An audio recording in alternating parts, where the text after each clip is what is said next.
Defesa Civil alerta para chuvas acima do normal devido ao fenômeno El Niño. Conferência debate integração das políticas públicas para as pessoas com deficiência. Vereadora questiona a interrupção da dragagem do Canal do Porto. 21 de setembro de 2015, o Jornal da Câmara começa agora.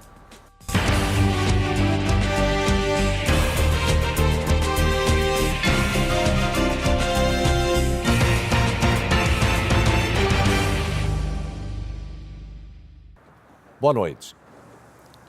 Na última sessão, o vereador Oswaldo Mafra, do Solidariedade, entrou com um requerimento solicitando uma série de informações sobre o sistema de estacionamento rotativo na cidade. Entre outras coisas, Mafra questiona quantas vagas, no total, são atualmente exploradas pelo sistema e número de vagas destinadas aos idosos, pessoas com necessidades especiais e para a Zona Branca. O montante de dinheiro arrecadado nos últimos 2 anos com a exploração do sistema e o valor de R$ 5,00 da regularização para evitar multa considerado alto. Outro parlamentar que deve fazer questionamentos por meio de requerimento na Câmara é a vereadora Ana Carolina. Ela está preocupada com a suspensão da dragagem do Canal do Porto de Itajaí. Para a vereadora, é inconcebível a suspensão da dragagem enquanto gastos municipais são realizados para a realização da regata Jacques Vabre em Itajaí. A Prefeitura de Itajaí diz que não faz nenhum investimento para a vinda da Jacques Vabre. A gente sabe que isso é mentira. Muito me preocupa que o senhor prefeito deixa de investir em algo que é tão importante, que é a dragagem do canal de acesso para os navios, que movimenta os navios, que movimenta a economia da nossa cidade, mas vai investir em festa, do qual ele insiste em dizer que é só uma contrapartida do Estado. É mentira, tem contrapartida do município sim, como teve contrapartida do município junto à vinda da Volvo, mas que até agora não houve a prestação de contas referente a isso, exatamente porque o Estado ainda não efetuou o pagamento da última parcela. E no caso da Jacques Vabre, estava ameaçado inclusive de não sair exatamente porque também não haviam feito um acerto para patrocínios e tudo mais. Agora está confirmado. No que isso interfere? Realmente eles estão investindo na marina privada por causa da Jacques Vabre? Isso mostra a falta de compromisso com o cidadão itajaiense. Recentemente, o senhor prefeito chegou a cancelar um desfile cívico. Isso repercutiu de forma muito forte na nossa cidade. Ele fazer com uma avaliação de gasto era de 25 mil. E hoje, olha só quanto dinheiro ele está rasgando para trazer regatas aqui, que não contribui para o crescimento da nossa cidade. Caso contribuísse, não é uma contribuição imediata da forma que Itajaí precisa. O Porto está numa situação lamentável. Essa atitude do senhor prefeito deixar de dragar, principalmente agora na espera do El Niño, que nós vamos precisar ainda mais fazer a dragagem, ela é vista como má administração. Ele não estão sabendo administrar o Porto de Itajaí, não está sabendo administrar o pouco dinheiro que hoje está entrando no cofre do Porto de Itajaí e está decididamente falindo o nosso porto. O presidente do Comusa, Conselho Municipal de Saúde, Plínio Silveira, sugeriu que uma comissão independente seja criada para esclarecer a situação e os motivos das divergências entre médicos e direção do Hospital Marieta Conder Bornhausen sobre as mudanças na área de cardiologia. A proposta, que foi apresentada durante a reunião promovida pelo Observatório Social, foi também uma das pautas da última reunião do Comusa. O Comusa participou de uma reunião em que, de um lado, o hospital apresentava certos fatos, certas condições para as modificações internas no atendimento aos pacientes cardiológicos, e, de outro lado, médicos cardiologistas argumentando contrariamente à posição e a essas alterações. Ora, o Hospital Marieta está passando por algumas reestruturações de ordem logística internamente, com a nova direção que assumiu há cerca de 4 meses. Isto pode ser positivo, desde que essas alterações no funcionamento interno do hospital venham de encontro às necessidades da população de Itajaí e região. Do contrário, alterações na gestão interna não nos interessam. Então, o Comusa tomou uma posição muito clara em respeito aos serviços cardiológicos. Nós dissemos na reunião que o que quer que seja decidido em relação ao atendimento cardiológico tem que ser necessariamente um encaminhamento que atenda aquilo que diz a nossa Constituição. O que diz a nossa Constituição, no seu artigo 37?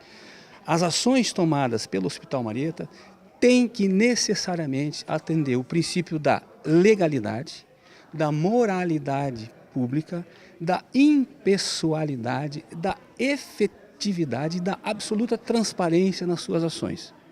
Especialmente este último quesito. Não há como nós discutirmos a situação do hospital sem que todos os fatos, todas as informações, todos os números sejam colocados à disposição da sociedade de Itajaí e região. Até porque a comunidade precisa se posicionar.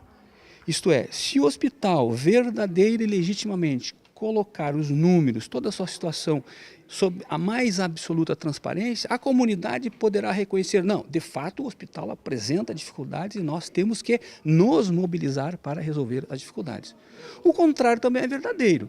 Então o que nós queremos? Nós propomos que o Comusa estruture um grupo que vai ouvir separadamente a direção do hospital, para ouvir qual é exatamente a posição do hospital, quais são os argumentos colocados para justificar as alterações, especificamente no atendimento cardiológico, e vamos também ouvir em separado o grupo médico, que tem também interesse em que esse serviço funcione da melhor maneira possível. Então, ouvidas as duas partes, o Comusa vai emitir o seu parecer, esperando que esse parecer possa dar consistência, subsidiar uma posição da comunidade como um todo. Quanto à situação do usuário, o que o Comusa tem a dizer assim, para o usuário que necessita dos serviços? A direção do hospital nos afirmou categoricamente que o atendimento de cardiologia não foi e não será interrompido. O que aconteceram foram mudanças internas. Dito isto, nós devemos concluir que o usuário deve ficar absolutamente tranquilo em relação ao atendimento cardiológico, especialmente o usuário do Sistema Único de Saúde. Um outro ponto que é importante que nós salientemos é o seguinte: o Hospital Marieta, isso não pode jamais ser esquecido nessa discussão, é um equipamento público. Ele é financiado quase na sua integralidade por recursos públicos. Todos os equipamentos que lá existem, as suas estruturas, todas foram financiadas com o nosso dinheiro. Portanto, nada mais justo de que nós, comunidade, população, determine quais serão as ações, quais serão as linhas de trabalho do Hospital Marieta no sentido de atender os nossos interesses. Então, jamais poderá ser esquecido isso. O Hospital Marieta é um hospital público, em que pese seja administrado por uma entidade privada. Nesta semana, nós deveremos nos reunir com os cardiologistas, nós deveremos nos reunir com o Hospital Marieta e rapidamente fazer esse relatório para ser apresentado numa reunião que ainda não foi marcada, mas que deverá acontecer, presumo que ainda até o final deste mês. E você vai ver a seguir: Defesa Civil alerta para chuvas acima do normal devido ao fenômeno El Niño. Essa e outras informações dentro de instantes. Até já.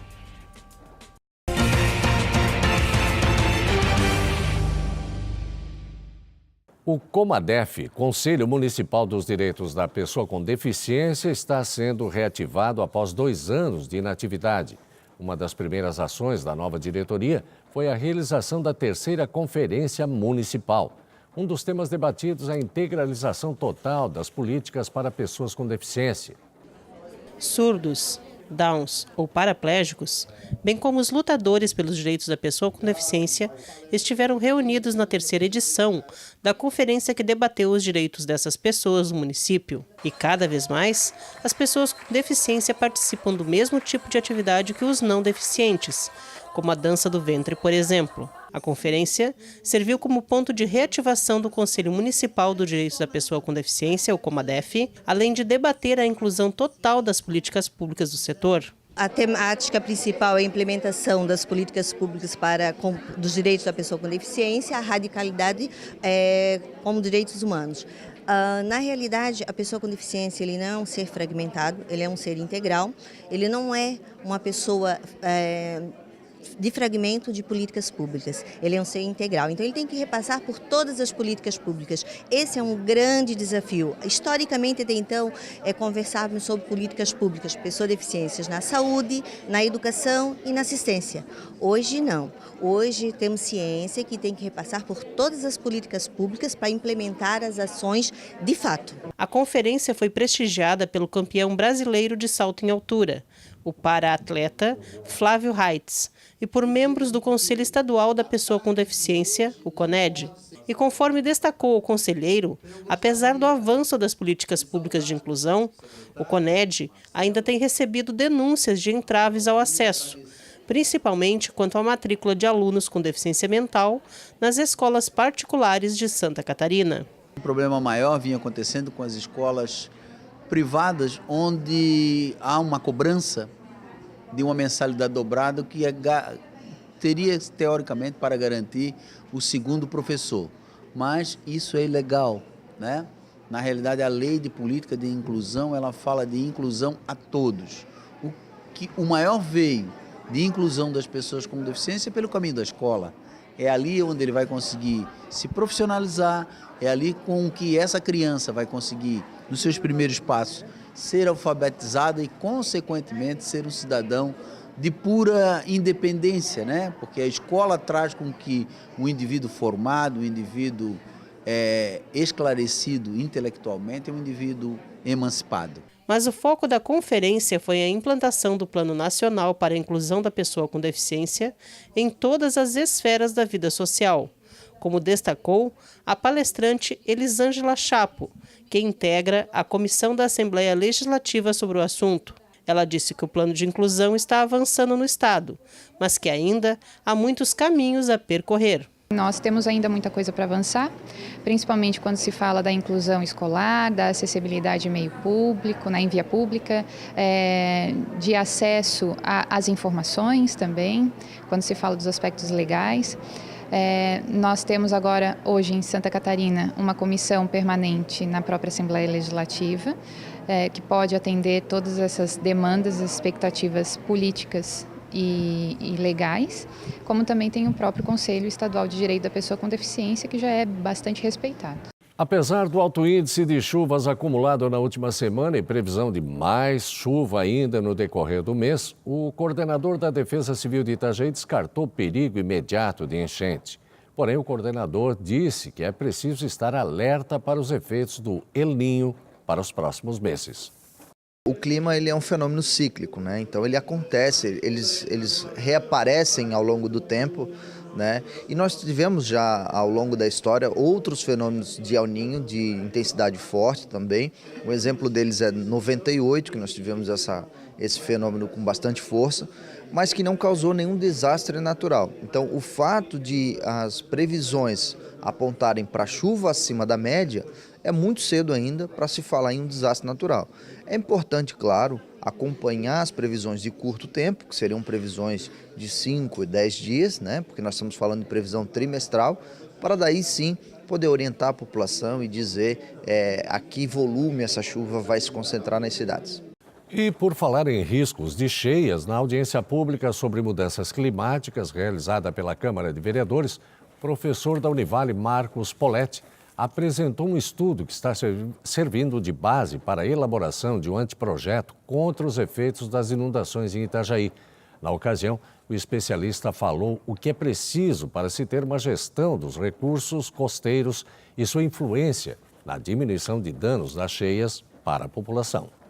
Professor, como é que está se dando essa questão de gestão? As pessoas aqui da região de Itajaí, principalmente, elas estão já preparadas, aptas a fazer uma boa gestão costeira para que os impactos das cheias, por exemplo, sejam minimizados? Bem, esse é o maior desafio que nós temos, porque políticas públicas existem, como o caso da Lei de Gerenciamento Costeiro, o próprio projeto Orla que o município já tem, leis, inclusive, complementares da própria Defesa Civil. Então, todas essas leis no seu conjunto, elas são capazes de mudar a realidade. Só que, logicamente, isso tem que estar dentro da agenda política dos tomadores de decisão para que realmente elas possam ser efetivas. Do seu conhecimento, será que as pessoas hoje elas estão realmente dando a devida importância a essa questão da prevenção e não apenas só da mitigação desses danos que advêm com as cheias, por exemplo? Esse também é uma das questões bem interessantes, porque na realidade eu vejo que alguns órgãos têm esse desafio já no seu dia a dia, como é o caso da Defesa Civil de Itajaí, que hoje realmente faz um excelente trabalho. Mas, na realidade, nós precisamos unir outros órgãos que responsáveis pelo planejamento, como a Secretaria de Urbanismo, Secretaria própria de Planejamento Urbano, outras instituições do poder público que possam entender que o plano diretor ele pode ser esse maior projeto aí, aliado para a gente poder realmente chegar num consenso, né, de uso adequado do espaço em Itajaí. E o Jornal da Câmara de hoje fica por aqui. Para você, uma excelente noite e até amanhã.